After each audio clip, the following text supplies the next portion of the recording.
Théophile Gautier wrote that the pyramids at Giza have been contemporaries of lost empires. They have seen civilizations that we have never known, understood languages that we try to guess through hieroglyphics, known customs that to us seem as fantastical as a dream. They have been there so long that even the stars have changed positions in the sky. Jordan Maxwell has things to tell you about this forgotten knowledge.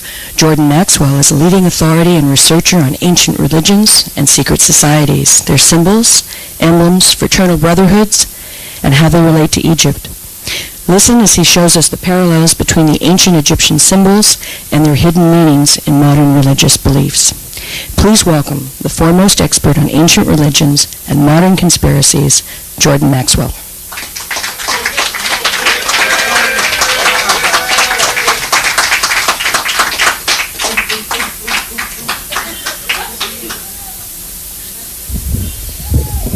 Very kind of you, but I don't think I resemble that remark. First of all, I want to say thank you for being here with me, and second of all, I want to thank Guda for allowing us to be in his home.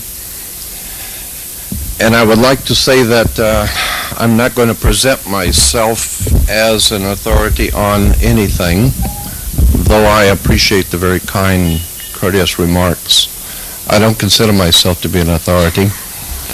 I feel far better by saying that I'm just an ordinary man in the pursuit of extraordinary knowledge.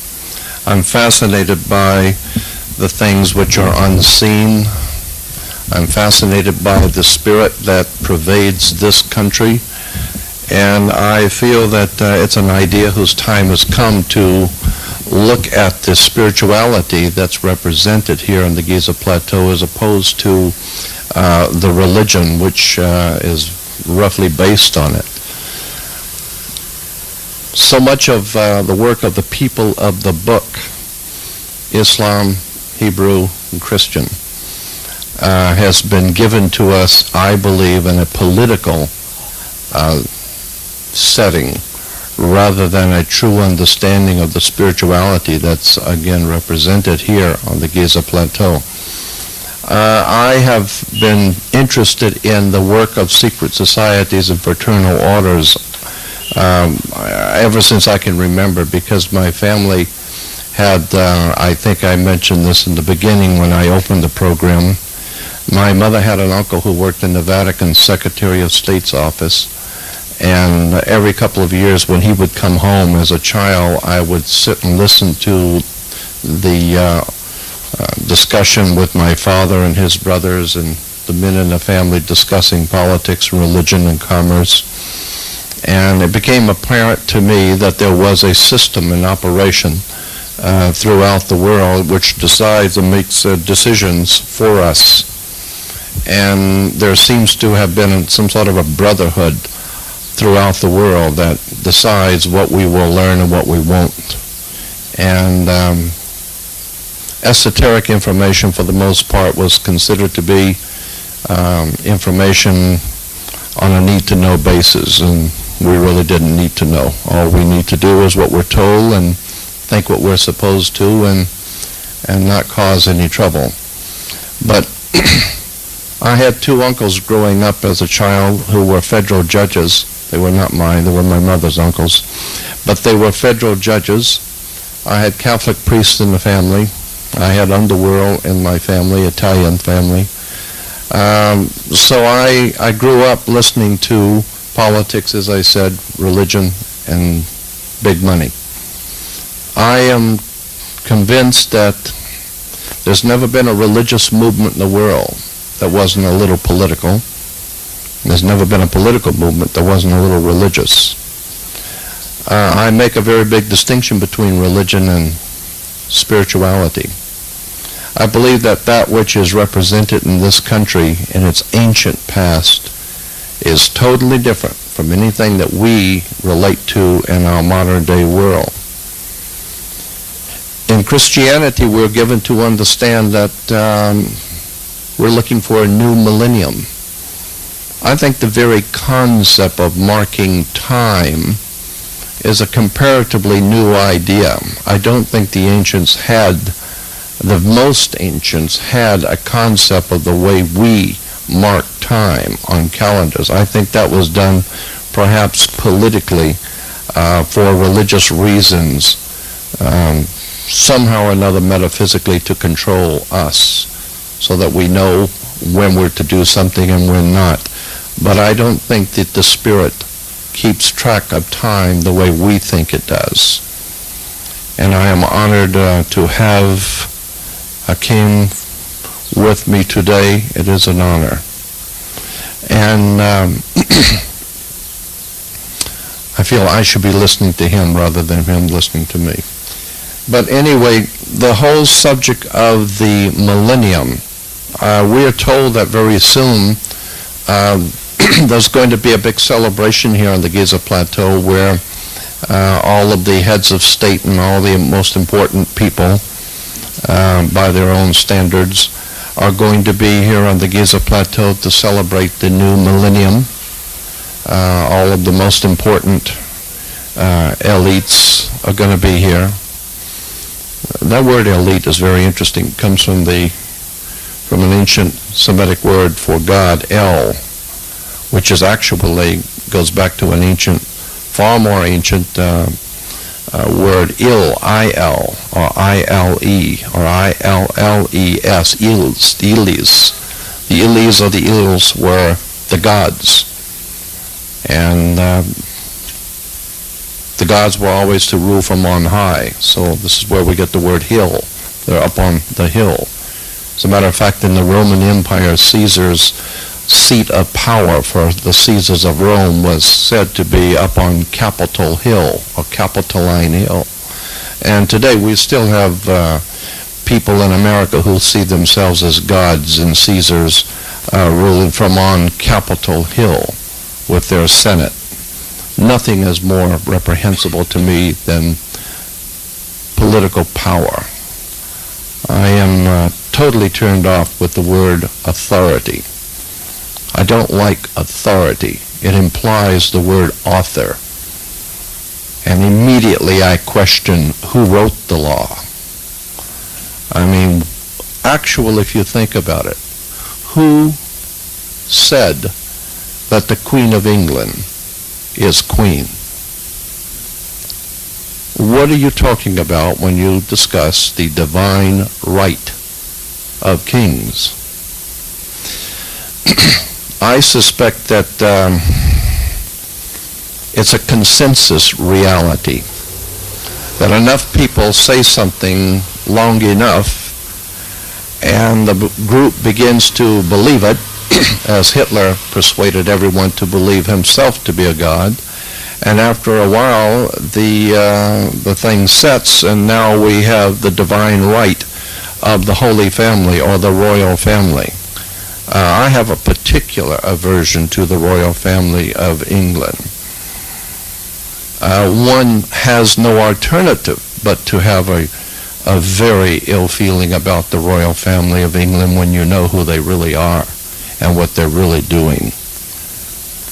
But that whole concept of the royal family comes from, Egypt. But the royal family, the concept, comes from this ancient land. And so much of Europe is taken from this country and from this land, all of its precepts and concepts, its ideas of music and architecture and sciences, etc., etc., and has rewoven it and given it back to us as the accomplishments of modern man. It only takes a cursory understanding of history to see where the magnificence of the Western world was traced all the way back to this ancient land. We don't have anything in the entire Western world that comes close to one of the pyramids. So as far as I'm concerned, this land is where it all began, and only until you understand this country and its history, are you going to appreciate where we are now in the span of time and where we're going? I made this point before, and I'll make it again, about the word understanding. It comes from the idea of standing under a foundation of a thing to appreciate it correctly.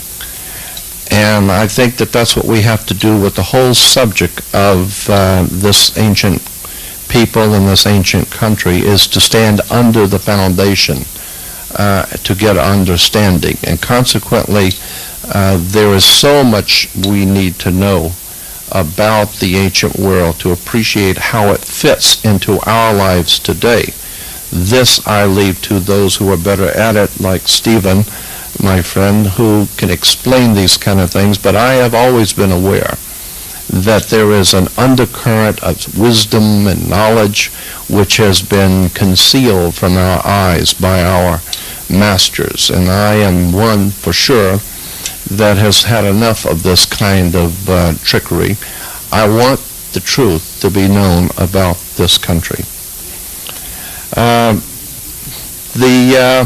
One scientist, I don't recall who it was, made an interesting comment that the universe is not stranger than you imagine. The universe is stranger than you can imagine. And the point being is that you haven't learned anything until you understand how the pyramids were built, the geometrics, the harmonics, the well-established mathematics. I don't see how anyone could possibly say that they are well informed about the modern day world and not realize the importance that this country has played in the development of Europe and the rest of the world. Incidentally, Europe is referred to as the Old World Order. Architecture, cuisine is referred to as Old World, Europe. If you recall that Europe was dominated for some 1600 years by the Vatican, dominated Europe. All of its politics and religion and commerce was dominated by the Vatican. And that Europe for some 1600 years has dominated the world. In point of fact, all today throughout the world, business is based on something called UCC, Uniform Commercial Code, which is maritime admiralty law. It is commercial law, the law of the high seas. I am not an expert on any of the subjects I will discuss with you, but I feel so very strongly you should understand some of the basics.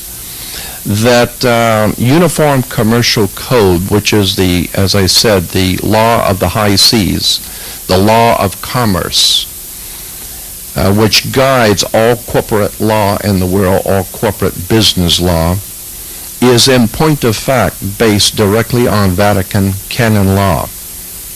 So that in point of fact, the entire world of business is dominated by Rome. And most people are totally unaware of the profound significance of the symbols and emblems which are used on national coats of arms, on flags, harlotry, on the symbols and emblems used by governments, national governments, cities, counties. A classic example of important symbols, and incidentally symbols are very important. If you don't think so, put a swastika on your arm and walk into a synagogue and see the kind of response you get. Because symbols elicit and bring out emotional responses in people. But even more important, symbols have their own spiritual presence. They tell you things. A classic example, as I said, of symbols, well, in Washington, D.C., we have the Ben stone, or the Washington Monument, which is an Egyptian obelisk. On the back of the dollar bill, we have a pyramid with an all-seeing eye. One of the interpretations of the Ben stone or the Washington Monument is the male phallic, and it connects to the Oval Office. And consequently, there is a lot of symbolism in Washington, D.C. that was taken directly from this ancient country. The scriptures I'm very, very much involved in the pursuit of knowledge based on the scriptures. I believe that the Bible has a lot of very important things to say, but has been hidden from view. And the things which are given to us to understand about religion are just not true. I remember someone saying a long time ago, always trust a person looking for truth. Never trust the one who's found it. The point being is that real divine truth is far, far out ahead of whatever we might begin to understand. Manly Palmer Hall, one of my very good friends, said in one of his lectures, if you can intelligently explain to an audience something about God that everyone can understand, then that proves that you don't know anything about God. Because the God that your pea brain could understand could not be the one that created the universe. The one that created all things is far, far loftier than we have given a correct view of. I feel that perhaps it would be best said that I'm a spiritualist. I am taken by the whole concept of the Spirit. I've had too many things happen to me in my life that prove to me over and over again that there is another world coexisting with ours. So I have a very high respect for the spirit world. I want to tell you an example of the kind of thing that has happened to me all of my life. I'll give you one example. When I was about 8 years old, one morning, I was born and raised in a little small town called Gulf Breeze, Florida, Pensacola actually. And all my life I had all kinds of strange things happen to me as I was growing up, which I took to be normal and natural. It never occurred to me that they were strange. But I woke up one morning about 8 years old, and I was about 5 miles from home in my night clothes. About 2 o'clock in the morning, something like that. I was freezing cold. I was frightened to death because I didn't know how I got there. I was standing on a concrete bridge, an overpass over the train tracks on the west end of town, and I was freezing cold, and I remember standing between the columns because the wind blowing, at least I wasn't standing in the wind, so I'd stand between the columns to keep warm, and wondering how I got there. And I remember distinctly thinking, how am I going to get home? I could run to my grandmother's house, but it's too far the other way. If I'm going to run anywhere, I might as well run home. And I'm thinking to myself, I have no money to call my parents. And so as I was standing there, I saw a car racing down the street coming toward the bridge, and it was running red lights. It was a little small town late at night, so it wasn't that dangerous, but nonetheless, they were running red lights. And as they started up the bridge, they came past me. I saw the two boys that were high school kids. I knew them. My family knew them. And two girls in the back seat. They waved at me, and I waved at them. They were speeding. They shot down the other side of the bridge and blew a tire as they reached the bottom, lost control of the car. I was freezing, standing out here, wondering how I got here, waving at somebody passing by, and the car lost control. I watched it skid across a parking lot, and this is a long time ago, 50 years ago. But to the best of my recollection, I remember it speeding and crashing and hitting cars because it totally lost control, skidding across gravel, and crashed into the front of a coffee shop, a little all-night cafe. I ran across the bridge on the other side and ran down. I remember running across and running down so very fast that I thought if I trip, I'm going to knock my teeth out. And I kept yelling that to myself, don't fall, you're going to break your face if you fall, because I was running so fast. And I ran down and ran across the gravel, and then it occurred to me as I was running that I'm barefooted, my feet are killing me. I ran into the coffee shop. I saw, of course, what you can imagine was nothing but a horrible mess of bodies and chaos. And for an 8-year-old child, it was far more than I could bear. And I burst out crying. I was totally disorientated. I didn't know what to do. I knew people were hurting, but I didn't know what to do about it.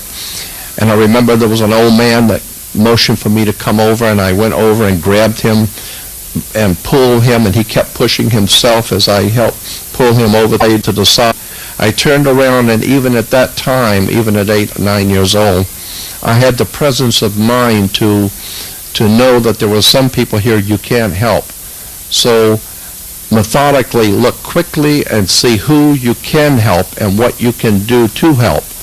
And I remember sizing the situation up, and I was crying, I was hurting, but I realized that these people were in far more trouble. And then I woke up in bed crying, and I was totally ballistic. It took quite a few minutes for my family to quiet me down. And my mother explained to me that it was a very bad dream. I explained to my parents that night everything that I had experienced. The boys in the car, the wreck, all of the details. The next morning in the paper, precisely what I had told my parents happened was in the paper, exactly as I had seen it. This began a life of strange occurrences for me. And it opened up my mind to the fact that we are not here by ourselves. That I've often been asked, well, what did that experience teach you? Or what did you get out of it? It taught me one thing that's indelibly left in my conscience, that someone has the ability to put you where it chooses to put you. Someone has the control to decide where you will be and what you will do. And so while you might think that you have total freedom in your life, ostensibly you do, but in point of fact there is a divine presence in the universe that guides all things. So I believe that individuals which are here, individuals which are not here, were not supposed to be here. I think that there is a rhyme and a reason for almost everything that happens. The question and I should have prefaced all my comments today by saying that the intelligent, thoughtful presentations that you have heard in the past few days is not what you're going to hear today from me. Today you're going to hear from me the ramblings of a dissatisfied spirit. I'm just very dissatisfied with everything that I see and that I experience in the world around me. I think that so many people are having problems in their lives that could be solved if they knew better how to act and how to deal with these problems. Remember, the decisions you make in your life are only as good as the information. And so if you have faulty information, then of course your decisions are going to hurt you. I mean, this is why the people who run our world have such things as the CIA, a Central Intelligence Agency, because intelligence is required for every movement in your life. You need to know what's on the other side. You need to know where you're going. It would help to know as much about the other, the significant other in your life before making decisions. So that's why I have pursued this kind of esoteric knowledge, because I believe that there is a world out there that is not in our dimension, not in our domain, but that it as the ancient people said, I think it was the Knights Templars who coined the phrase, as above, so below. I believe that so many things which happen to us is because of something that's happening up there. And someone else seems to be in control. That's my view. One of the questions I have also is the significance of the millennium. We're told, as I've mentioned, we're told that there's going to be a big celebration here on the Giza Plateau toward the end of the year. At the stroke of midnight, there's going to be a big celebration here where the capstone will be put on the pyramid. There will be a lot of activity here, ushering in the new millennium. I think scientifically that's incorrect. I think the new millennium does not begin till the year 2001. However, we don't let things like that bother us. I mean, it sounds good, 2000, so we'll party like it's 1999. But I don't know that that the millennium actually begins at the end of this year. I am convinced and persuaded that the ancients did not keep the same kind of timetables we do. And but I do believe that there is something important happening at this particular flow of time. There are changes that are happening that are going to affect us, yes. And this land that we call today Egypt is, I believe, primarily involved in the whole world of mankind and its future. The scripture says in Genesis, let me go back to the Hebrew scriptures, in Genesis, where Egypt is likened unto the garden of God, the garden of the Lord, Egypt is referred to. And that's in Genesis 13:10. In Jeremiah in the Old Testament, there's a very interesting scripture, Jeremiah 32:20, that says, it's talking about God and all of his wondrous works. He's great in counsel and mighty in works. For his eyes are open upon the ways of the sons of men, to give to each one according to his ways and according to the fruit of his doing. And then it makes an interesting statement in Genesis 32:20. God, which has set signs and wonders in the land of Egypt, even unto this day. What do you mean, signs and wonders in Egypt, even unto this day? And in Israel and among other men. And you look up the references, other men, and it says throughout mankind. So I believe that God, the divine, the present, the divine presence in the universe, has set signs in Egypt and among other men. When you understand that, well, there's another interesting scripture that actually is germane to this whole subject, and that's Isaiah 19:19 and 20. Keeping in mind that God has set signs in Egypt, the scripture says, Isaiah 19:19 says, in that day shall there be an altar to the Lord in the midst of the land of Egypt, comma, and a pillar at the border thereof to the Lord. For many years, biblical scholars were looking for two separate things here. An altar to the Lord in the midst of the land of Egypt, comma, and a pillar at the border thereof. But the answer was in the next scripture. Isaiah 19:20 says, and it shall be for a sign and for a witness unto the Lord of hosts in the land of Egypt. Blessed be my people, Egypt. We better go back and look at that. In that day shall there be an altar to the Lord in the midst of the land of Egypt, and a pillar at the border thereof to the Lord, and it shall be for a sign and for a witness unto the Lord of hosts in the land of Egypt. And later in 25 says, blessed be my people Egypt. This altar in the midst of the land of Egypt and the pillar at the border, I believe, and many scholars concur, is none other than the pyramid. For according to the reference books, it seems to indicate that the pyramid is in the middle at the border thereof. It is serving as a symbol, an emblem, or a sign.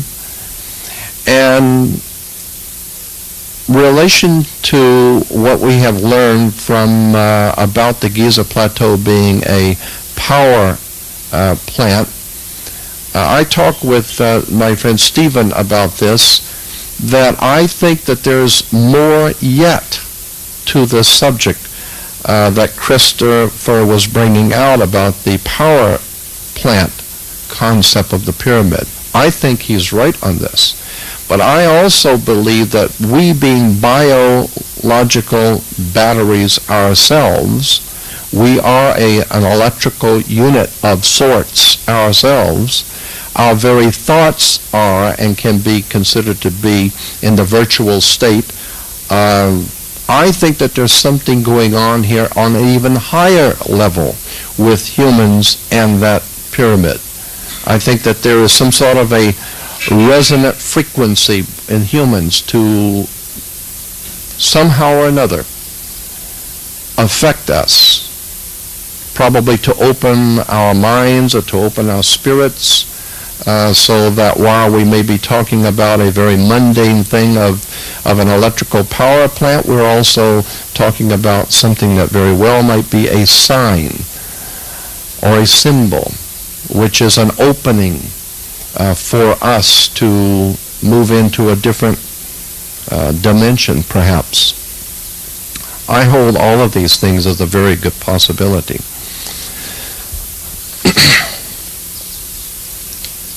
In relation to the millennium, which is about to begin, we're told, the Old Testament and the New Testament talk about the concept of a Messiah. And in the Old Testament, in the book of Psalms, for instance, is one of the three places where the Messiah is referred to as the symbol. There's an interesting symbol used in the Old Testament Hebrew for the Messiah.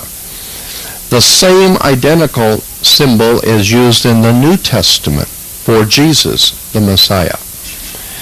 Let me read it to you.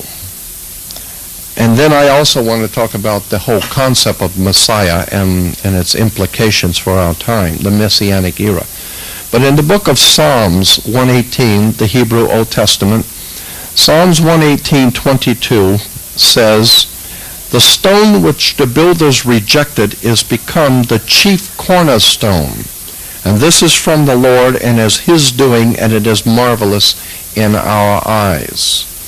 It was talking about the Messiah, and again, the Messiah is referred to as the stone which the builders rejected has become the chief cornerstone. Over in the New Testament, one of the many places in the New Testament that the Messiah is referred to by the same symbol. In 1 Peter 2:6, the scripture says, wherefore it is contained in the scripture, behold, I lay in Zion a chief cornerstone, the builders rejected.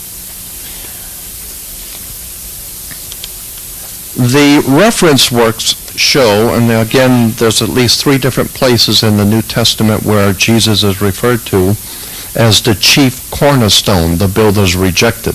In the Old Testament, Messiah is the chief cornerstone. An interesting fact about this is that the word in Hebrew for chief cornerstone and Greek in the New Testament chief cornerstone simply means a triangle or a pyramidion, triangle perched on top of a pyramid. That is what the word chief cornerstone in both the Hebrew and the Greek actually means. So the symbol for the Messiah in both the Old Testament and the New is the triangle or the capstone of the pyramid. Now we're talking Egypt.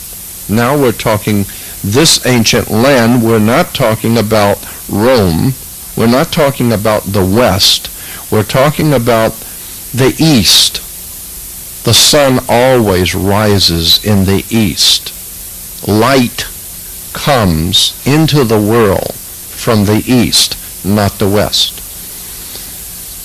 The reference works show that the chief cornerstone, meaning the top angle of a pyramid.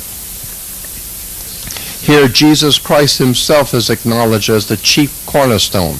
The Expositor's Bible Commentary says that the Greek word for chief cornerstone means, quote, the tip of the angle. Here in Ephesians, it says in the book of Ephesians, Jesus Christ himself being the chief cornerstone. The footnotes has the triangle perched on the pyramid. A pyramidion is, of course, the little pyramid perched to finish off the big pyramid. Now, the point I wish to make is that this is a very important symbol, and it has profound implications for the symbolism that's being bandied around in America. On the back of the $1 bill, you will see the pyramid with the all-seeing eye. Let's see, where is it? Anyway, we had a picture of the pyramid. Here it is.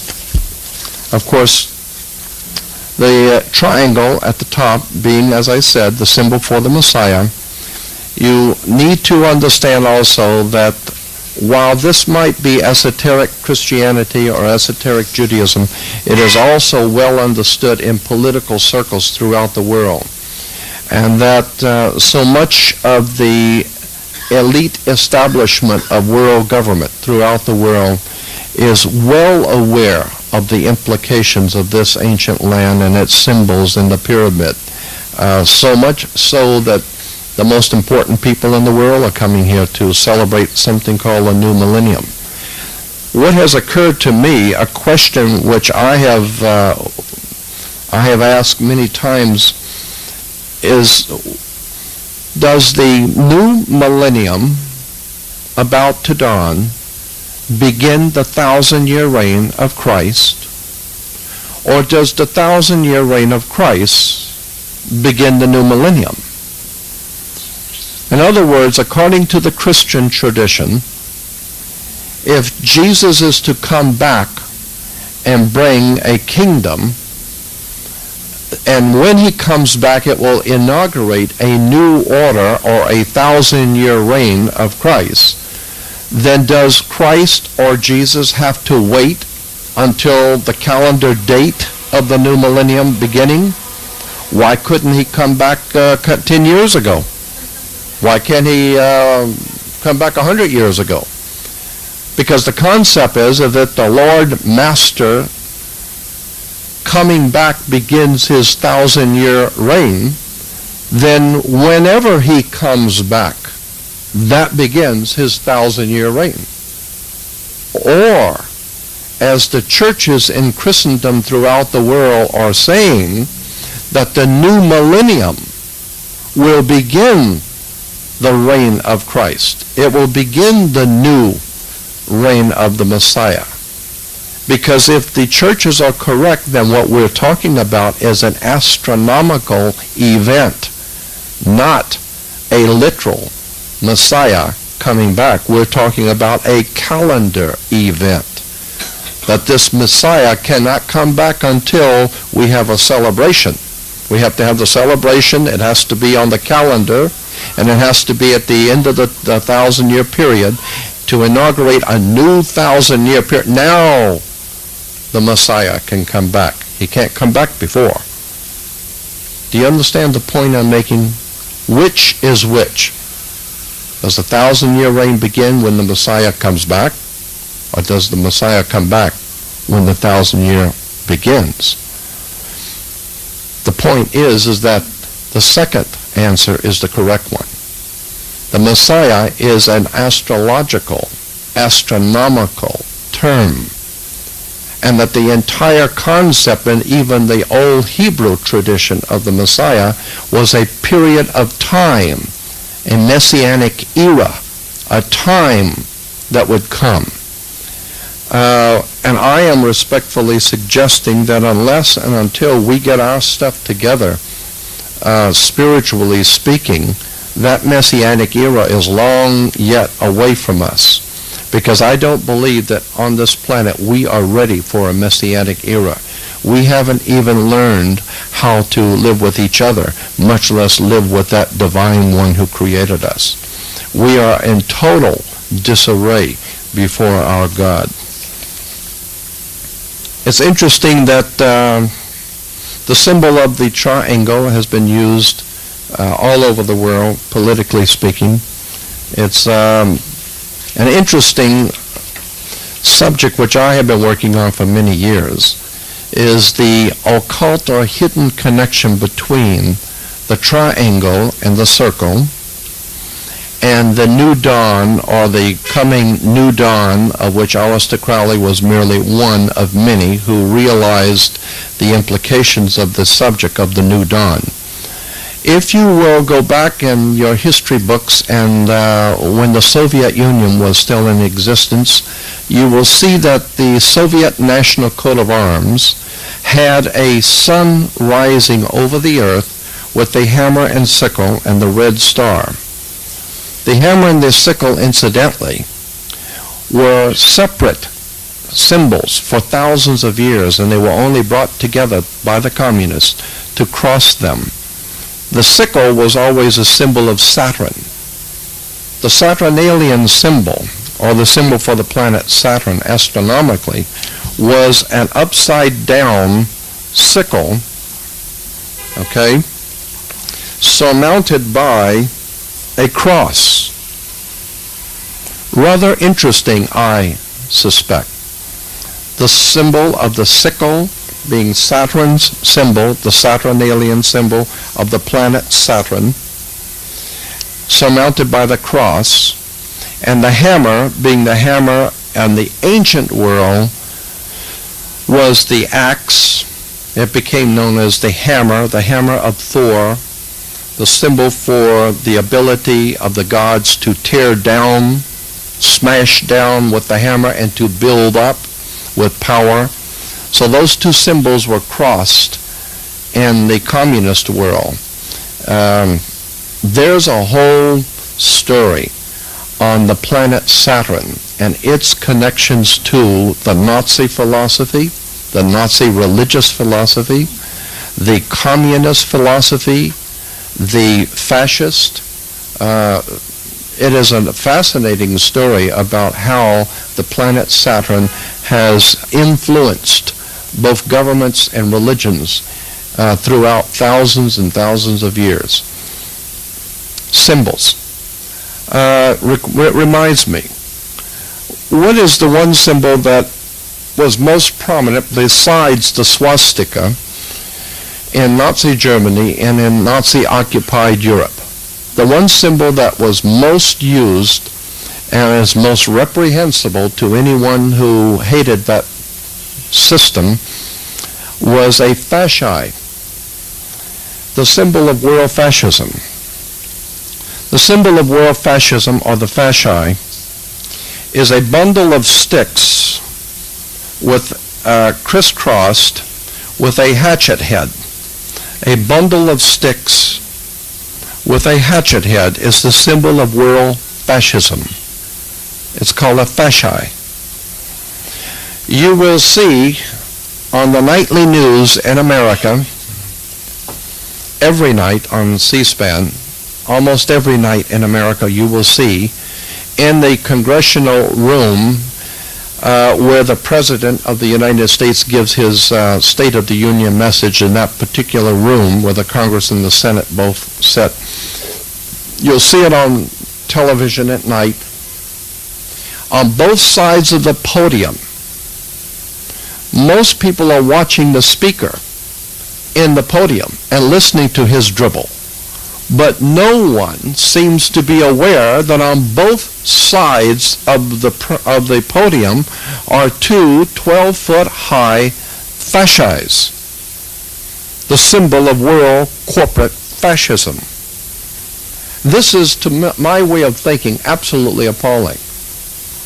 I'm amazed at how many people do not realize the symbols and the emblems of totalitarian dictatorship that pervade the world. And don't ever forget for one moment that the money, the grease, and the power that put Adolf Hitler into power came from America and Britain and Europe. Families with money financed Adolf Hitler. If you begin to, and think back, the older people here will understand what I'm saying. Some of the younger people will not appreciate this, but if you go back to the 30s in Europe, Germany, first of all, was one of the most educated and most highly advanced cultures in Europe. They were not stupid. Germans are many things, but stupid was not one of them. But after the First World War, they were totally broke, as were many nations, including America. That war caused economic hardships for everyone except the guys who made the money. But Germany was absolutely starving in the streets, quite literally. And on the scene came a man who was later to become known as Adolf Hitler.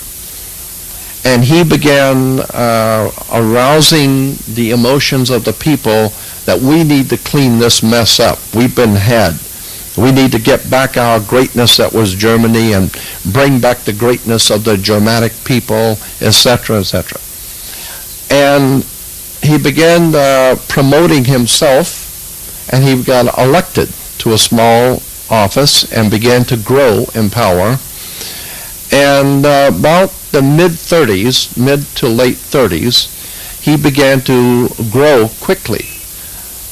And overnight, from a country and a people that were starving in the streets, and a couple of very short years, Hitler was able to build the largest, most powerful military industrial complex the Western world has ever seen.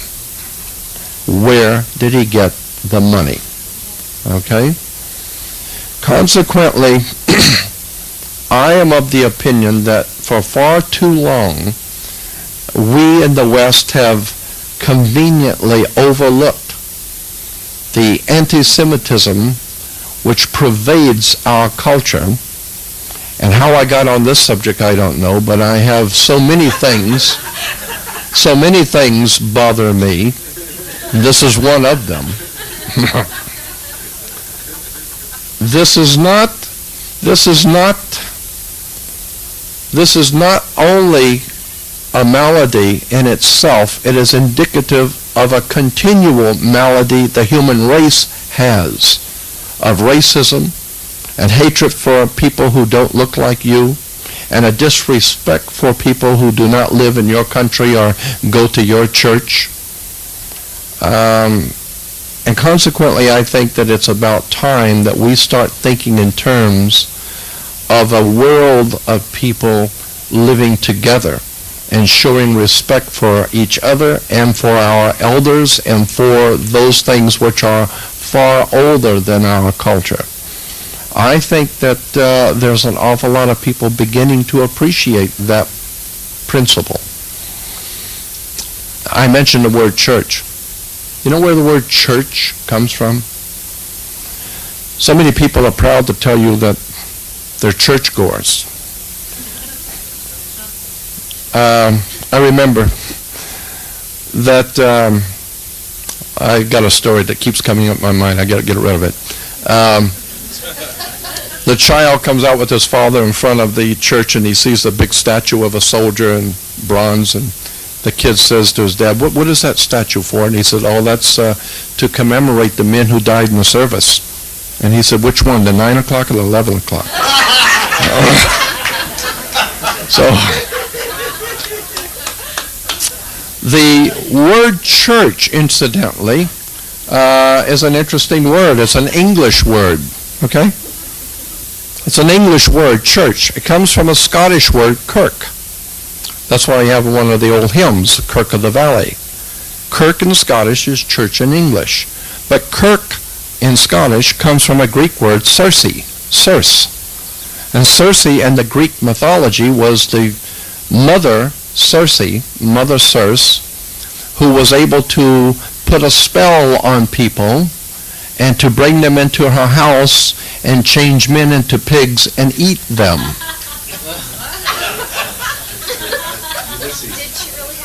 Of course. So, I don't know what that tells you. So I'm just saying that it's interesting words. Words are very interesting terms and symbols. I'm fascinated by the world of terms and symbols and words. Anyway, back to this whole concept of the eye and the pyramid, the dollar bill, and why the plateau is becoming more and more prevalent in Western civilization media. And I didn't even finish with the anti-Semitism yet, because I have more to say on that. We're not through with that yet. Interesting, Manly Palmer Hall did a little half a page on the eye and the dollar bill, which I would like to read you a sentence or two, because I think it has a very powerful message for us. Given the fact that this is an interpretation in the West, the eye itself being a symbol of the sun in some quarters of the ancient world, the eye of Horus was the eye of the sun. But the whole concept of the sun bringing light into the world is paramount. The whole idea of man being enlightened by the divine presence in the universe, or the sun, what we call the sun, he makes the point that the all-seeing eye represents the eternal watchfulness of the infinite. An apex atop the platform, incidentally, is 30 feet square. That's interesting. Is a symbol of the unfinished work of the redemption of humanity. Imperfect man, incomplete without the apex of his divine nature. The all-seeing eye on the dollar bill is not situated on top of the pyramid, but floats above it, for man has not yet affected his spiritual union with his material self. The pyramid structure represents the building of society to a gradual perfection of human endeavor crowned by the divine. Now, be this an interpretation of Western man or not, I think it applies here. That ultimately what we as a human species are to work toward is a gradual uplifting in our spirit, in our consciousness, in our intellectual ability to comprehend spiritual things, and I think that this is an adequate symbol for that work that is referred to by the Freemasons as the great work of enlightening the world. As Alan Alford did publicly a few days ago, made a 180-degree turn in his understanding of things, I choose this day to do the same. So I am going to publicly say, and I'm saying it not only for the audience here, but to be on video from this day on, as a witness against me, I am... When I have had for the longest time a loathing for the concept of secret societies, because I felt that if what you're doing is important and good, then it should be known by everyone. It shouldn't be a secret society. And then also, when contemplating the basis for modern-day Freemasonry, the Scottish and York Rite Freemasonry of the Western world, the basis for York and Scottish Rite Freemasonry being the British Grand Lodge, the mother Grand Lodge of all Western Freemasonry is the British Grand Lodge. I was not particularly impressed with the British royalty or its Masonic secret societies and orders of power. I believe them to have been racist and having agendas that they have not shared with all of us. And so my feeling was that Freemasonry was something that I was very unhappy with. But in point of fact, I have grown in my understanding to appreciate that at the time that the orders of Masonry were in their infancy in about the 10th, 11th, 12th century, the church dominated, as I said, all of Europe. And it was not a religious institution as much as it was a very powerful political institution that had in mind the domination of the world, whether anyone wished it or not. Therefore, the Vatican dominated, and the Vatican at that time was somewhat different than the Vatican today. Not much, but somewhat. And it was very dangerous, as one politician has observed, it's very dangerous to be right when your country is wrong. It was very dangerous in those days, in the Middle Ages, to speak of and to wish to educate other people and to have an open mind. The brain is like a parachute. It doesn't work if it's not open. But during that time, open minds were not in vogue. There was a power that was accepted throughout the world, and that was the Vatican, the papacy, the church. But at that time, there were those men who were the scientists, the thinkers, the philosophers, and they saw fit to protect themselves by secret associations, which I can understand. And then being able to have a cursory understanding, and I'm looking forward to having a better understanding before I leave, because I have not had a chance to talk with Hakim the way I want to, but having a cursory understanding of the secret brotherhood, of the ancient priesthood, the ancient brotherhood, tells me that true wisdom has been carried down for thousands of years, for millennia, by a handful of individuals that were worthy to carry the wisdom.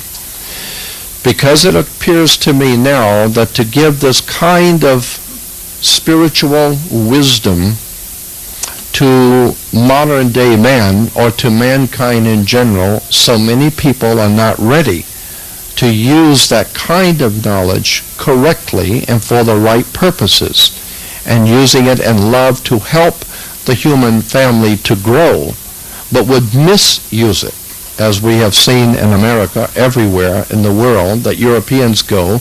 We see the misuse of power and prestige and money. Well, what more powerful tool in the hands of a man than secret knowledge, wisdom of the ancients?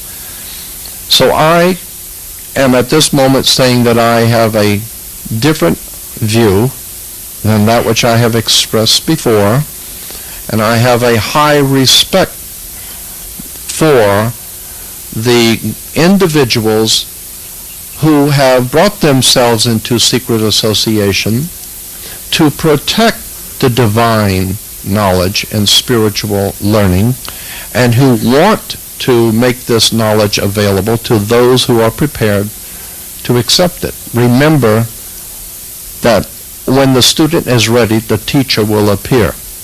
these societies, of which Hakim has helped me to understand, these societies of the priesthood have never kept this knowledge in a clandestine way.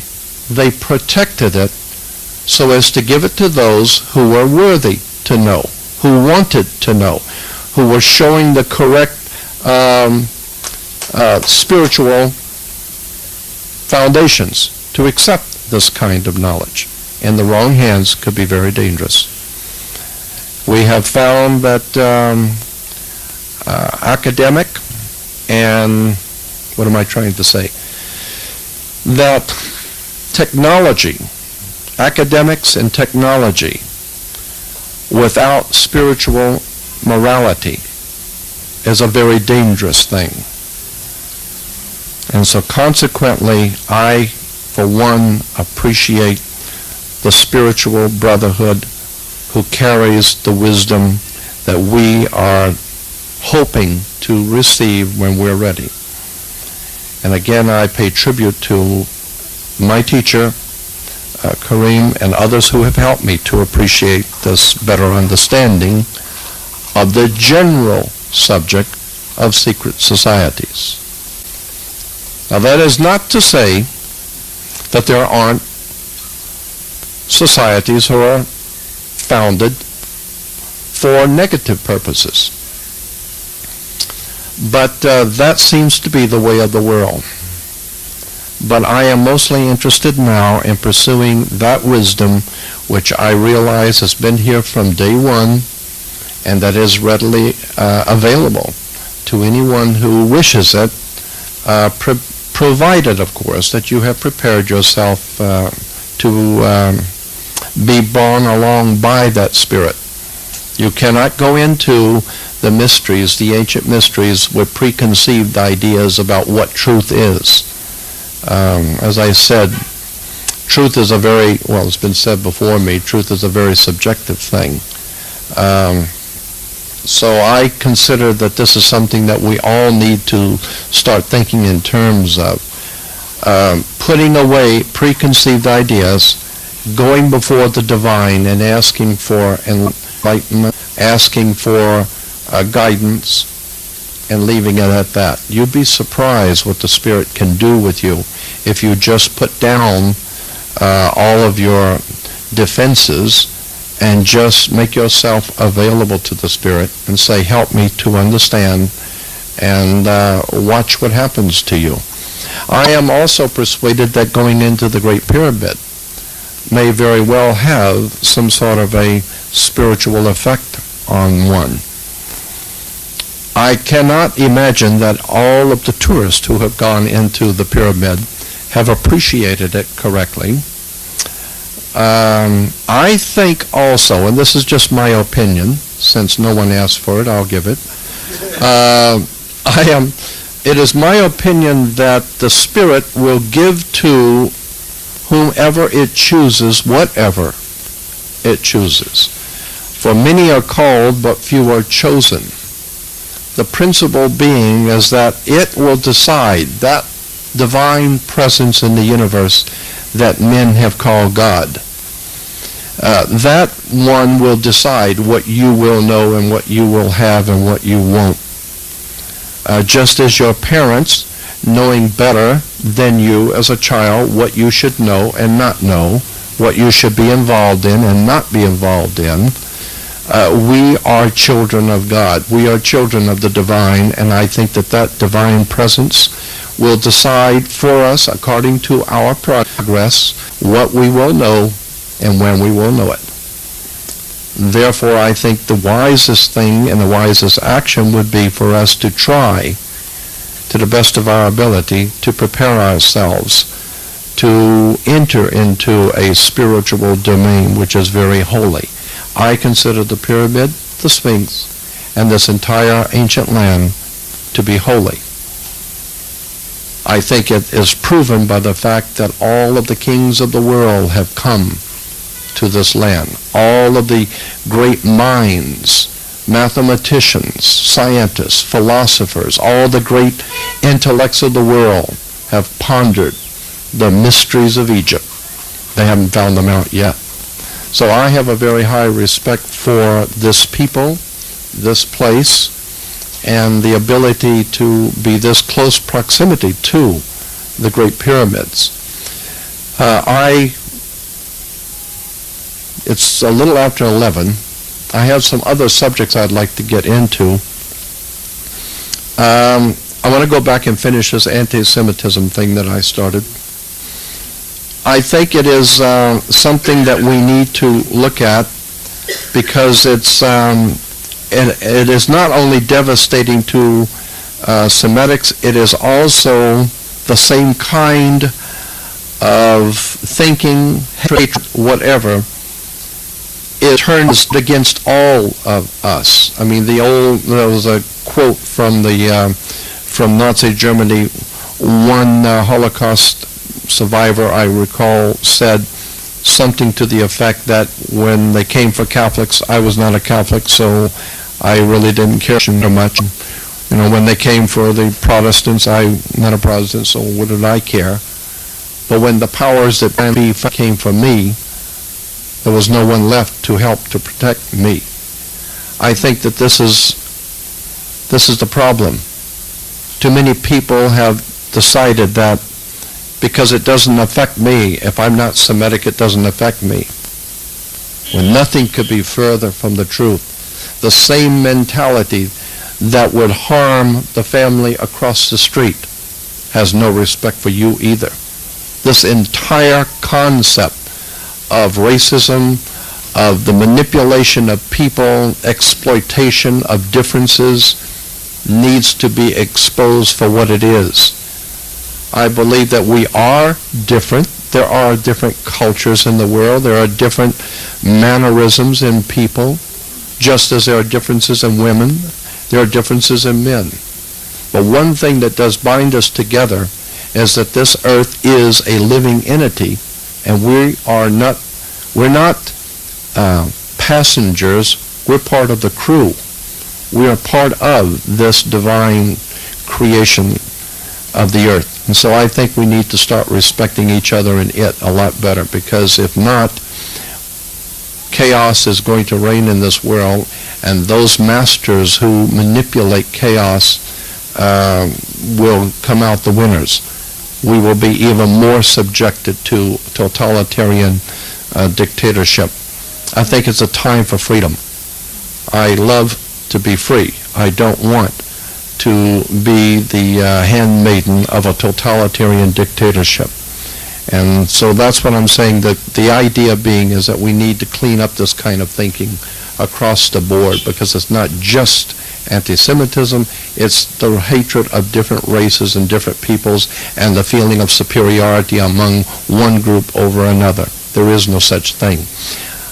And with that, I would also add that I get up sometimes like at 4:30 or 5 o'clock in the morning and stand and observe those city awakening.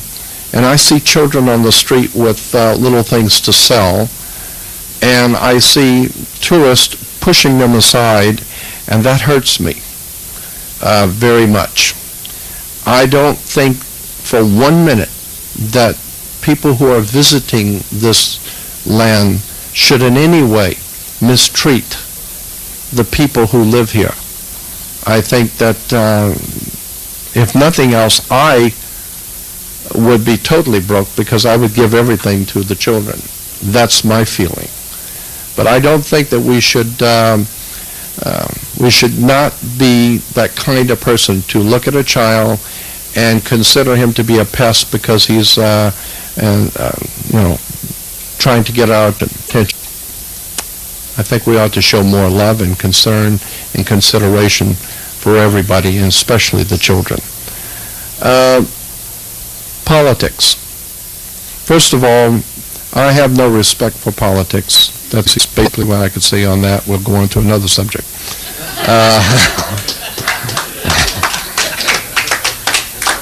The very word politics, polis, gives us the word politicians who make policy, backed up by police.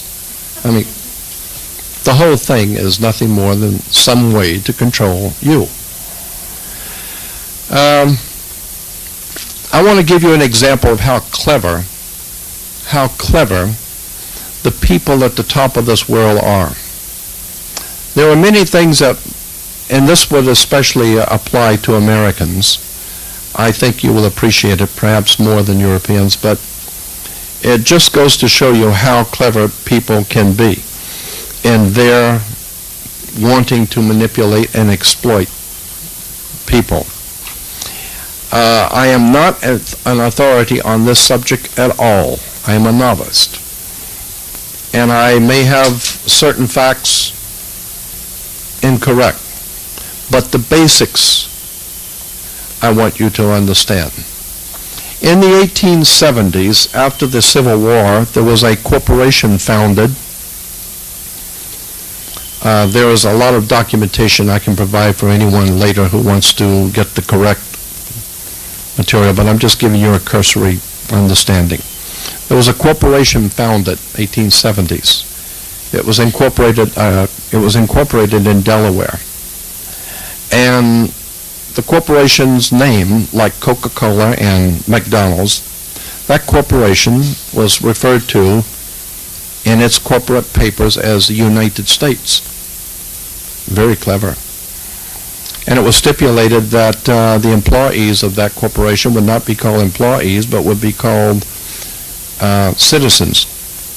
So that today in America, they ask you if you're a citizen of the United States, what you think they are asking you is, are you lawfully in the country of America? That's not what they ask you.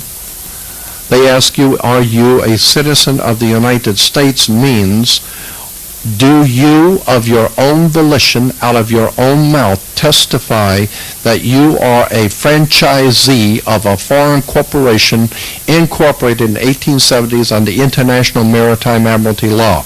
Are you, of your own volition, out of your own mouth, making yourself an employee of a foreign corporation called, incidentally, United States?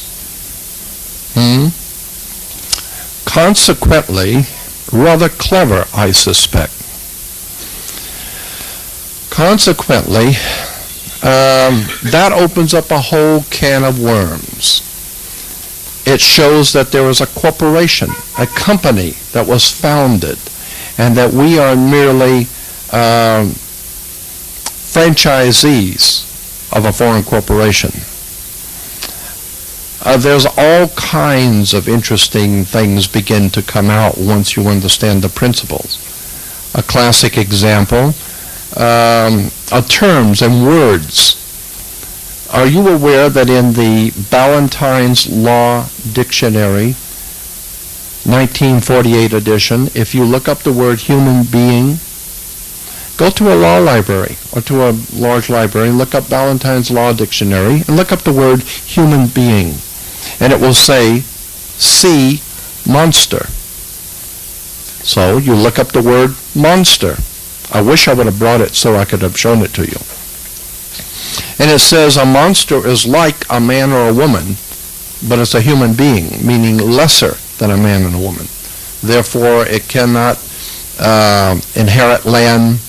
It has certain things it cannot do because it's not a man or a woman. It's a human being.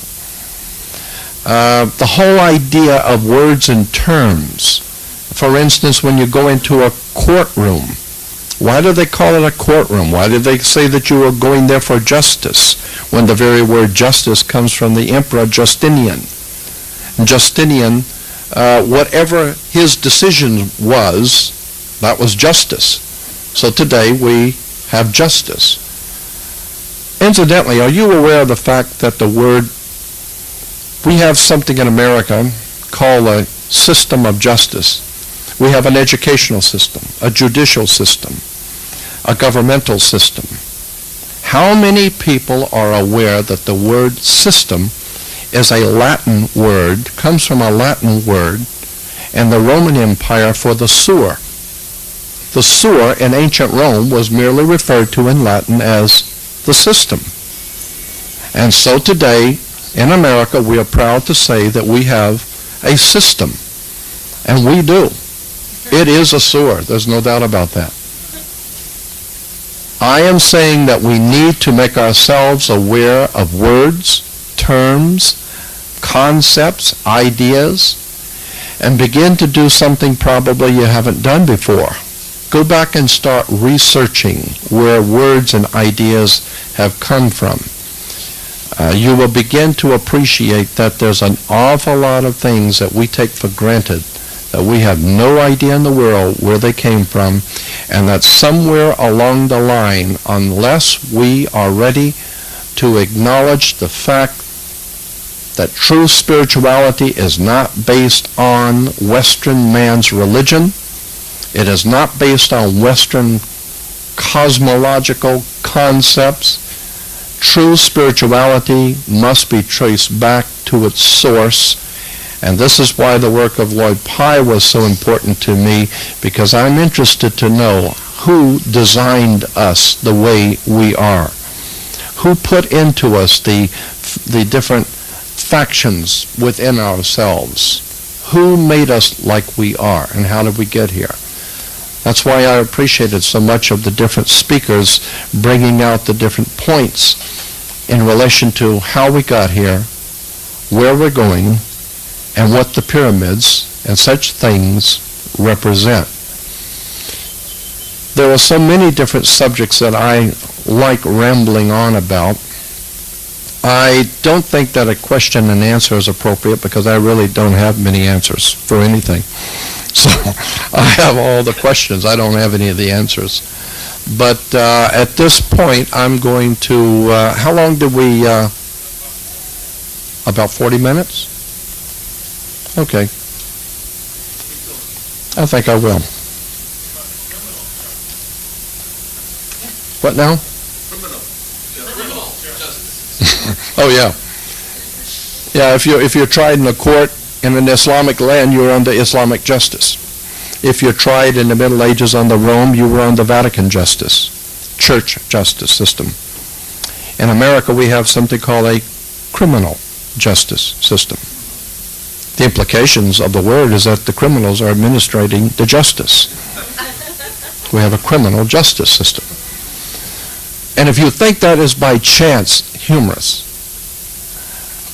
understand that the powers that be do not choose words and terms lightly. These people know what they're doing. When they use terms and phrases and symbols, they know what they're saying. I, for one, take them at their word.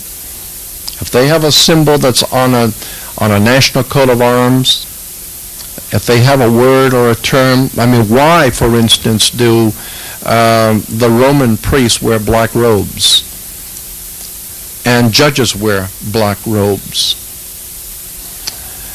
Very interesting, black robes. Black was the color associated with the planet Saturn.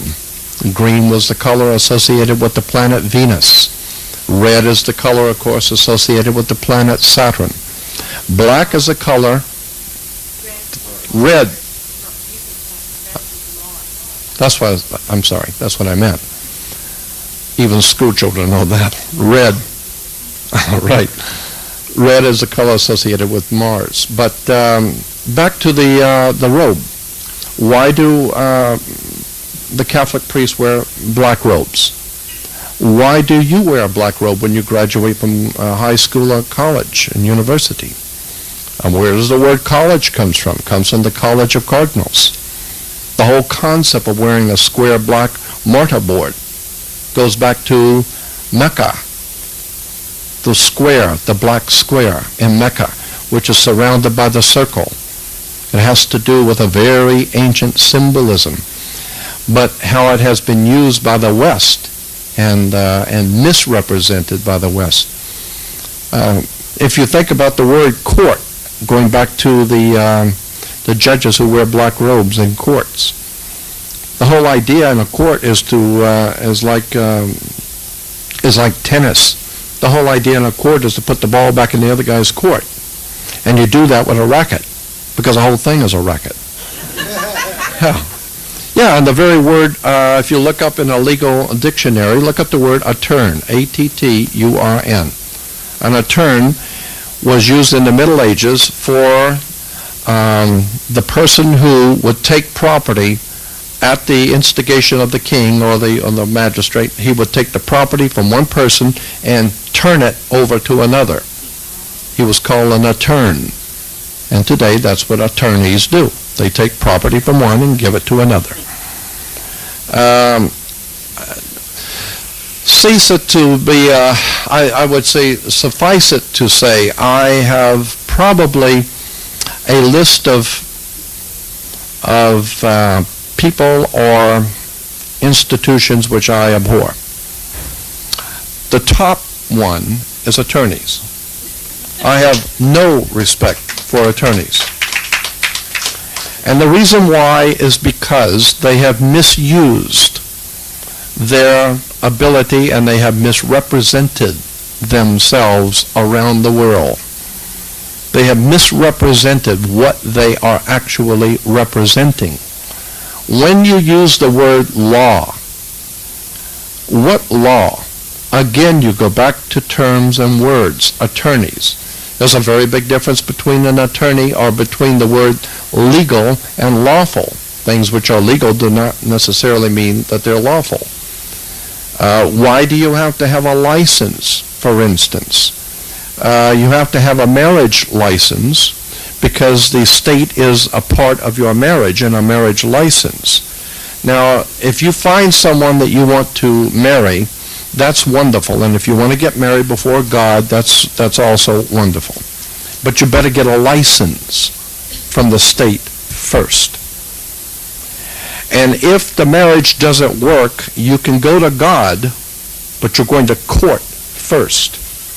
Because the whole concept of marriage, the whole concept of contracts, the whole entire idea of business in the world is based on contracts, courts, lawyers. So that the entire world in the Western world is based on a contract. This is why there's a difference between being English and British. The word Brit comes from the Hebrew word berith. Berith in Hebrew means a contract or a covenant. And ish in Hebrew means man or men, can be singular or plural. Therefore, berith-ish becomes British, the man of the covenant men. What are we talking about? We're talking about a new covenant. The new covenant is, of course, the New Testament of the Bible, the new covenant or a new contract from God to man to rule the world or to rule the earth. Which brings me back to something I did want to finish and I didn't, and that was the whole concept of God's kingdom. In the year, and again I preface these comments by saying I am not the world's foremost authority, but I will provide you with the material if you're interested. In the year 1213, the Pope of Rome signed a concordant contract treaty with the King of England. In the year 1213, the Pope signed a treaty with the King of England, which said basically this, that since Jesus Christ is the Messiah who owns and all things were created by and through him, therefore all things which exist on the earth and in the universe are owned by the Messiah, Jesus Christ. Since that is the case, then the actual ownership of the earth and all life on it belongs to Jesus Christ. But since he is not here right now, someone needs to stand in for him. And the word in Latin is vicar, which basically means someone who stands in for. So the Pope appointed himself as vicar of Christ, who's standing in for Jesus. Jesus has the right to own the whole world, but since he's not here yet, he's busy right now elsewhere. Somebody has to be, the dirty job has to fall on someone, so the Pope decided that he will own the whole world. And you think that's funny? That's the law. That was an actual treaty drawn up in Rome with the King of England. Then the whole earth, with all of its life and possessions, being owned by the papacy for Jesus, being owned by the Pope, was then put into a trust, and the King of England was made the trustee in trust of the Trust for Christ. So that the King of England then becomes known as King of Kings and Lord of Lords. Therefore, the papacy, as of even this very day, still maintains that the Pope owns the world, and that the King of England is King of Kings and Lord of Lords, and will remain so until Jesus comes back. And in point of fact, at the coronation of the King of England, the Archbishop of Canterbury said something to the effect, I don't have it in front of me, but something to the effect that the King of England is accepting the position as King of Kings and Lord of Lords for Jesus Christ, and until such time as Jesus Christ comes back to the earth, the King of England is the King of all kings and the Lord of all lords. A rather adventurous position to put yourself into. But this points up the point I wish to make, is that there is a fact of the matter that the church, in fact, is the basis for international maritime admiralty or corporate high seas law, the law of business, period. And the business of money floats all governments. This is why I would recommend and suggest, that governments and institutions under governments, educational institutions, banking institutions, are hesitant to have anything to do with the findings of Christopher or Stephen or any of the other speakers and any of the other many researchers around the world which are on the cutting edge of new technologies and new understandings and new sciences, and also takes in the UFO community. This, I believe, is the reason why governments and institutions of education have for many, many years looked the other way and will not accept the new paradigm. It's because behind international maritime admiralty, corporate business, money, law is the Vatican. And unless and until you understand the thoroughness of what I'm saying, you're never going to understand why governments and educational institutions continually will not and refuse to see the new evidences. It's because the church is at stake. And if the church is at stake, so is money, so is corporate law, so is the whole entire world system, which is based on corporate or canon law. What we have here are a few pioneers who are faced with trying to bring spiritual and intellectual knowledge of the past into a world that is dominated by powerful criminal syndicates. I had an FBI man about 7 years ago, and I was in Los Angeles. He was in another large city in the state of California. I was in Los Angeles, and I got a phone call one day from an FBI man, from an FBI officer, and agent, and he said to me, he said, "We have been watching and listening to you from day one." And and he says, "But we have no problem with what you do at this point. You are not considered," and I'm trying to remember how he said this. He said, "At this point, you are not considered to be a threat to the authorities." But if that day comes, you will be dealt with accordingly. I said, yes, I understand that. And so he said to me, when you speak harshly of government and banking, which I do, he said, and this is an FBI agent, he said, when you speak harshly in public of government, a certain amount of that is allowable. You know, they don't mind. They're not offended. You're not going to affect anything. They're not going to believe you anyway. And besides, what are they going to do if they did believe you? Right? And he said, but, and this was his words, and I remember them well, because I was really rather scared when he called, because I was not expecting to be talking to an FBI agent. He said, when you, and I take an oath that this was the words that he said, when you speak of the church, what you're talking about is organized crime at the highest level in our country. You're talking about money, political power.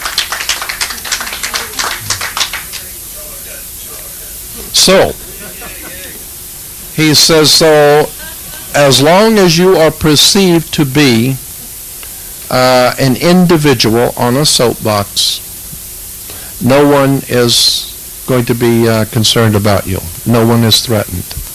But if you begin to be heard, not listened to, but heard, and if that becomes the case that you are becoming known and being heard, then you will be dealt with accordingly. So I want you to know that we in the FBI do not consider you to be a threat. But just know there will come a day if you do succeed in what you're doing. So that was, I already had formulated my own thoughts about, quote, the church, end quote. But at that point, that was startling to hear someone say that. This is not to cast aspersions on the Christian theology.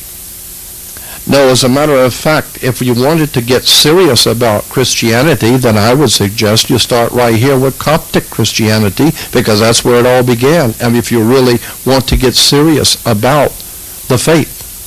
So I have no problem with the faith. I have a problem with what has become known as the military-industrial complex of business in America.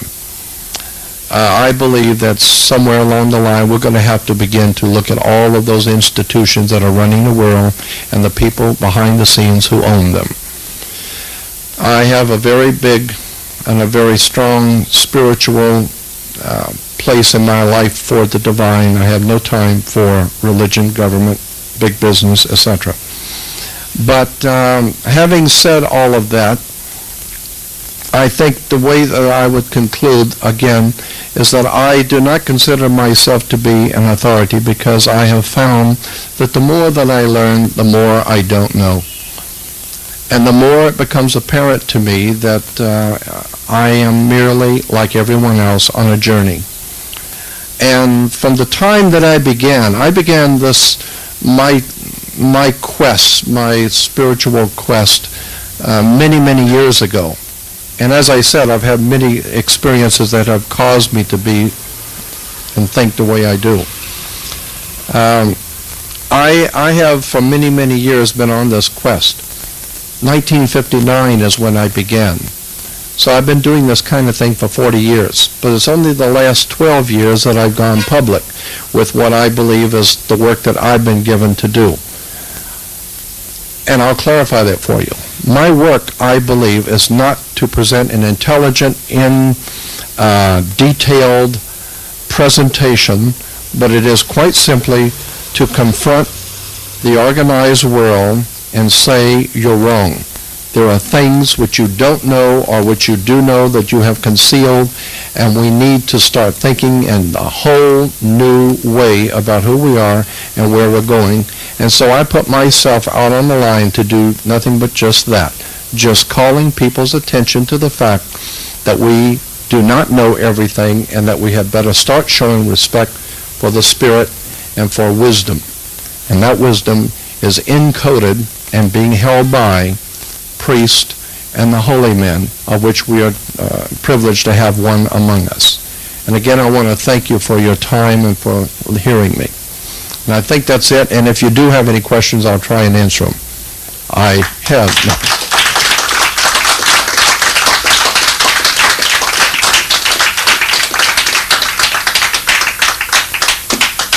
Yes, sir. You said you were talking about the black robe that the priest and the judge wear. Oh, yeah. You never said what the black represents. Oh, no. Devil is, no, the word devil is simply putting a D in front of the word evil. It becomes devil. God is simply taking an O out of good and it becomes God. You know, God is good and devil is evil. Actually, God, the word God comes from a German Gothic, the German word Goth, G-O-T-H, Gad, Goth, gives us the word God, and devil is nothing more, as I said, than the personification of evil. So I do not believe in God in the classic sense of the term or devil in the way it is understood. I do believe that there is a very powerful spirit or a force let loose in the nature of things which has evil as its intent. So I have a very high respect for that. I don't think, though, that... Well, I'll tell you why. Because when I was like 9 years old and I was being confirmed in the Catholic Church, confirmation, a young boy 9 years old gets confirmed. And in the confirmation ceremony, the bishop was officiating, and after the ceremonies were over, he asked the children in the church, and it was a very big affair because my family was connected to the Vatican, so everybody was there to see my confirmation. And we were warned by the nuns and by the priest, if the bishop asks you, if you have any questions, if you ask any, you're going to get hurt. Just keep your mouth shut and sit and play dumb. Okay? So the bishop asked the children, do you have any questions? So I raised my hand. Nobody else did. I raised my hand and said, yeah, I got a question. And I said,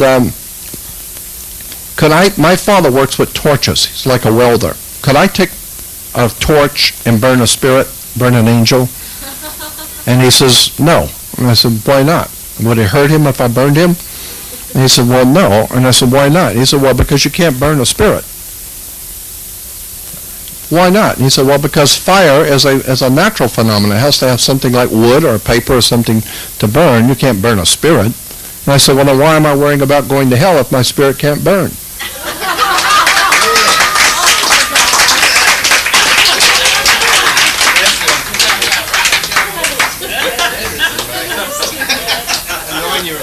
Yeah, and the nuns standing on the side by the church said, you? Like here. So I grew up knowing that the system of theology is a way to control your actions. Blessed are the meek, for they're easy to control.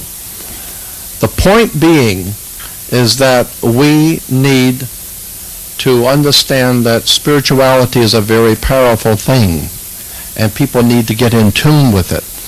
I have the highest of respect for the Christian theology, but it has been misrepresented far too far and needs to be redefined. Oh, the black robes. Well, as I said, black was a color associated with the planet Saturn. And Saturn, the Saturnalian influence, incidentally, the planet Saturn influences science, philosophy, politics, government.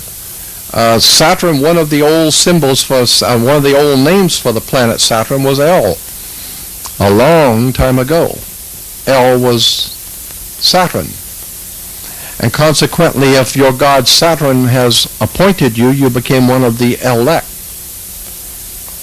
And of course, the whole spiritual power of El, we today refer to as electricity. That common denominator that makes the juice operate. It's the juice that makes all things operate. Electricity.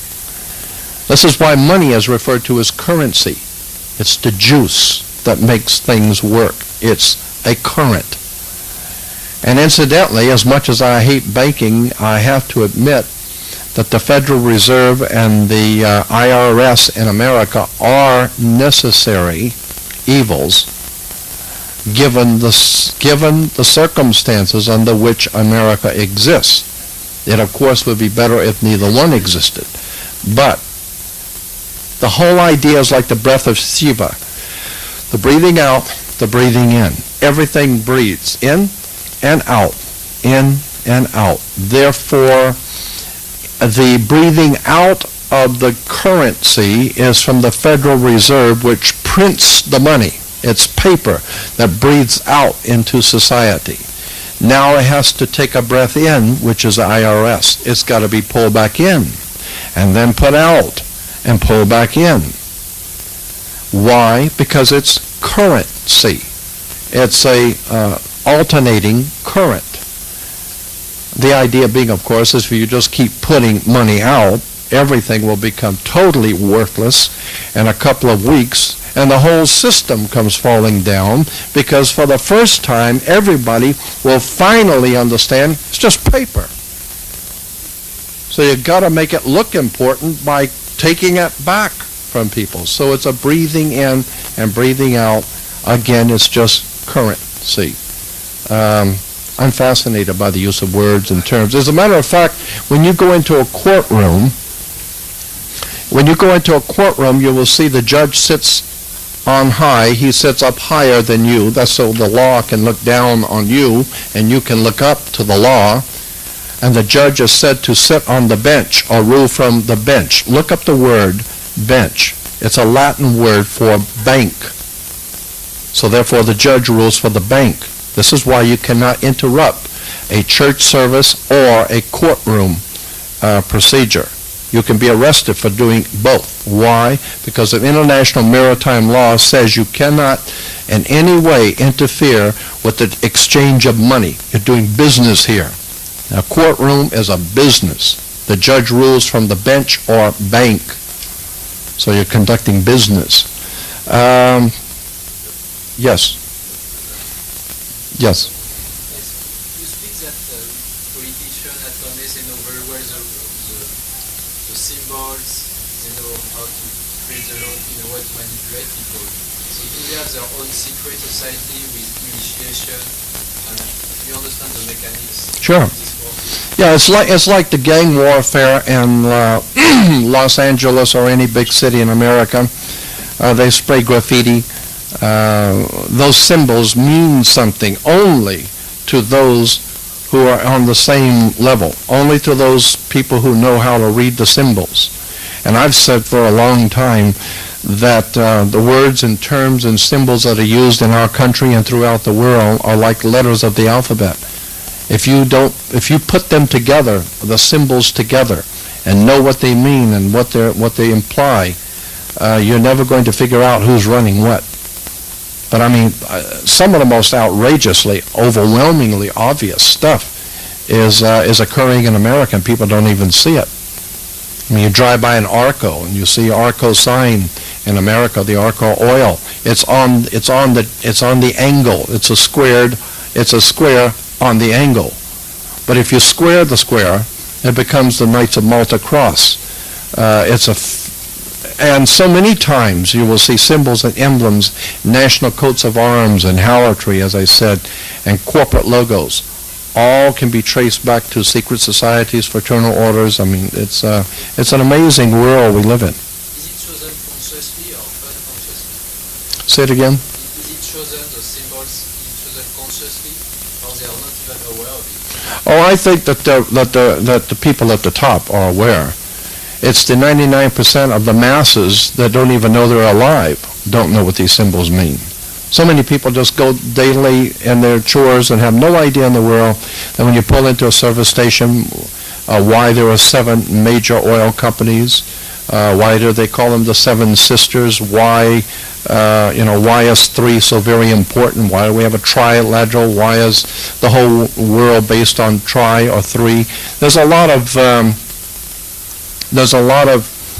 things like that that people in the know are obviously aware of. It's just that we aren't. Jim.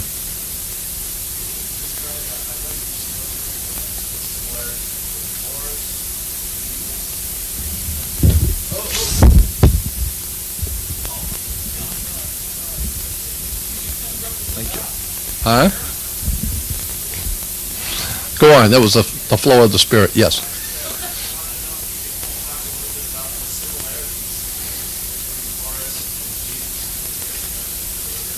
Oh well, that's a big subject. Basically, that whole subject is something that is referred to as astrotheology. The ancient spiritual interpretation of the ancient mysteries as they are incorporated into our modern day religions. The whole idea about the Son of God, Jesus being the Son, God's Son, in the Oxford Dictionary of the English Language, if you look up the word S-U-N, you will see it was originally from the Germanic, because English is a low form of German. The English language comes from the German. And in the Germanic language, that thing which comes up in the morning is spelled S-O-N-N-E, or S-O-N. And this is why your boy, your offspring, is your son. He's the light of your life. He represents life everlasting. Why? Because he will have a son, and his son will have a son, and therefore as long as each son has a son, then there will always be life on the earth. I mean, not for you, but through your lineage. The whole concept is it's a fascinating study when you get into the symbolism of the sun and how it has been used in modern day governments. I mean, dog, if you think about all the symbols and emblems on colleges, universities, schools, police departments, fire departments, all of the emblems in power and education, theology, government that uses the sun. The sun is used everywhere. Truly it is King of Kings and Lord of Lords. The sun. And he dies with the crown of thorns, of course, like the Statue of Liberty with a crown of thorns. It's a sunburst, the corona. That's why a king is made king at a coronation. It comes from the word corona. He is crowned with the glory of the sun. He had 12 helpers, 12 followers. Of course, the 12 followers were nothing more than the 12 signs of the zodiac, or the 12 hours of day. He took 12 steps across heaven. Horus did, or the sun went 12 steps across heaven. 12 different Horuses, spelled H-O-R-U-S. We turn it around, it becomes 12 hours, H-O-U-R-S. And Horus in the beginning was rising, and we still say Horus is rising this morning. He comes up on the Horus rising. And at night he goes down and he becomes the evil brother, and the evil brother was called Set, and so we see the evil brother come out at night, and he comes out at sunset. It's a fascinating play on words, but the bottom line, and I'm not the authority on theology, but the bottom line, I believe, on all of this, going back into the ancient world, can be nailed down to one simple concept: the war between light and darkness. Period. Intellectual and spiritual darkness, and the war between darkness and the coming of new light. New light, and light has always had to fight off the forces of darkness.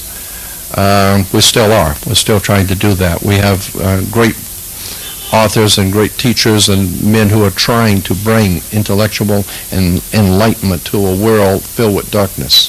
Incidentally, the Bible has Jesus making an interesting statement. Something to the effect that if you say that you are in the light, but in fact you are in the dark, then how dark your light really is. Interesting concept, and that was something caught me many years ago. If you say that you are intellectually enlightened, but in point of fact, you're not. You're actually in the dark. Then how dark your light really is.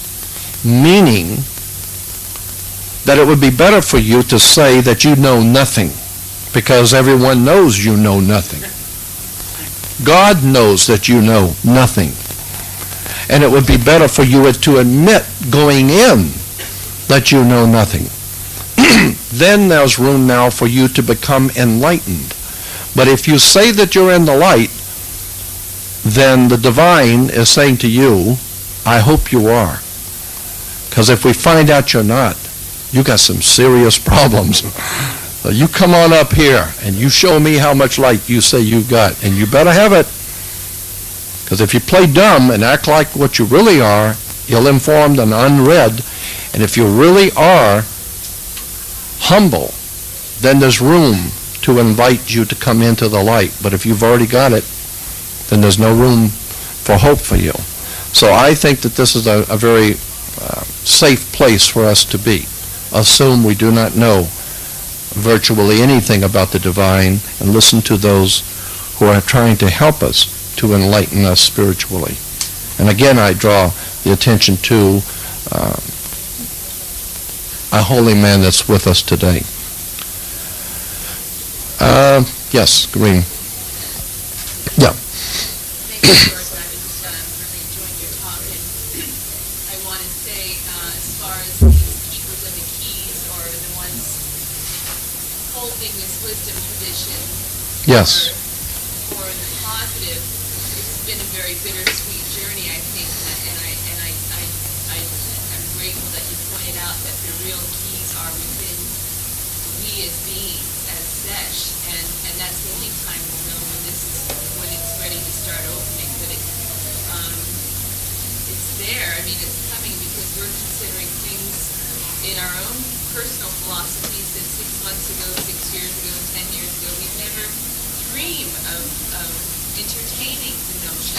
That's right. And I would like in some of the frustration, it's like, if your 5-year-old wants to fly a jet, they want to fly a plane, you don't just hand them the keys. So I'm grateful for you mentioning that. And I just have to say, because I can't help it with my area, that before pre-biblical Indonesian tradition was the matriarch of the tradition of being the one to take care of the daughters. Genesis 6:1 makes an interesting statement. I don't know, maybe I'm reading something into it that's not there. Genesis 6:1 says, and when men began to multiply upon the face of the earth, and daughters were born unto them. And you look at the word men, and it means just that, men. And daughters? Well, first of all, how did men begin to multiply on the face of the earth without women? And second of all, how were daughters born unto them? I'm not sure. But I'll tell you, there's just an awful lot in the Bible that we do not correctly understand. In the beginning, in Genesis 1:14, and this is one of my favorite subjects of occultism in the Bible. In Genesis 1:14, the Bible says that God created the sun and the moon and the stars, and they were called the lesser luminaries, and it says, and let them, the stars, the moon, and the sun, let them serve as signs, comma, and for seasons and for years. The word signs is from a Hebrew word for horoscope, zodiac. So let them serve as signs. In Hebrew, the word signs was horoscope. Then when you begin to go in through the Bible and see that there will be great signs in the heavens and great signs from God, always the word in the Old Testament Hebrew was signs in relation to astrological, zodiological signs. I think there is a profound amount of evidence to show that both the Old and New Testament is nothing more than a profoundly, highly tuned and highly honed understanding of astrology. And unless and until we're able to appreciate that the planets affect us, we're never going to figure out why things are the way they are. We are aware, for instance, we are aware that the moon is able to pull the tides of the earth. The tides are caused by the moon. The moon has the ability to pull water. Since you're over 90% water yourself, could it affect you? We know it affects the cycle in a female. The moon does. We know that there are cycles that the ancients knew when to plant and when not to plant. All of the holy days in the ancient Hebrew system were based on agriculture, the harvest, the cycles of the moon, the new moon, the full moon, etc. So if the moon is able to pull the tides of the earth, then maybe it also affects you, and that's why they call you a lunatic. Also, I don't know if you know this or not, this was an interesting point that I found out not too long ago, that the planet Jupiter actually pulls the sun 3 degrees out of orbit wherever it goes. The point, for my understanding, is that if Jupiter here, the sun has moved 3 degrees closer to it. When it's over here, it has moved 3 degrees this way. When it's back here, it moves 3 degrees this way. The idea is that the planet Jupiter exerts enough gravitational force field on the sun to pull it 3 degrees out of orbit. If that is true, then that tells me that the planet Jupiter is a very powerful influence on the rest of the solar system, not to mention all the other planets. Well, if it can affect the sun, maybe Jupiter affects you. Maybe we are affected when we come out of our mother's water. Maybe we are affected the moment we are born with influences that we're not even aware of. I mean, the whole idea of your mother's water breaking and you coming out into a new life, you've been surrounded by water and protected, but coming out into the world for the first time, you know, we're being bombarded by all kinds of rays and television and radio and all the other rays that we have produced. Well, what about the influences of the planets? Do they affect us? According to the Bible, they do. And according to my personal belief, they do. It doesn't matter if it does or not. I believe they do. And I think a very good case can be made for it. And again, the Bible makes that case. Yes? Yeah, Mayor Cody, I might have missed it, but I was wondering what your take on the putting the capstone on the Great Pyramid was that started the new millennium. Oh, yes. Well, in relation to the big shots putting a capstone on the pyramid, I think it's a waste of their time. I don't think that divine presence in the universe gives a damn. Thing may blow up on them. Yeah. So you mentioned the passing of the moon going over the Earth. Yes. Right.